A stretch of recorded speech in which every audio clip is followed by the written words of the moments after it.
Em về mấy cái quần, mấy chị ơi, mẫu này hiện tại em đang còn sẵn nha, quần chữ A màu xám 49.000 một cái. Chị nào lấy thì nhắn em nha mọi người ơi.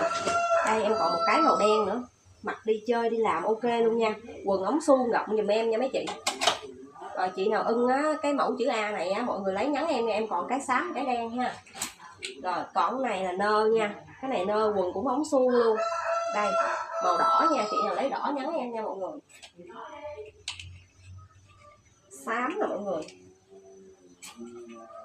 Rồi em còn cái này màu xanh đen nha, màu xanh đen nè, bà nào lấy cái màu nào nhắn em nha.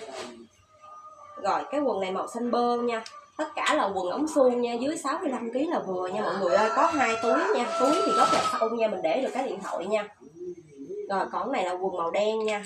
Rồi chị nào lấy màu nào á mọi người nhắn em nha mọi người ơi. Đây nha.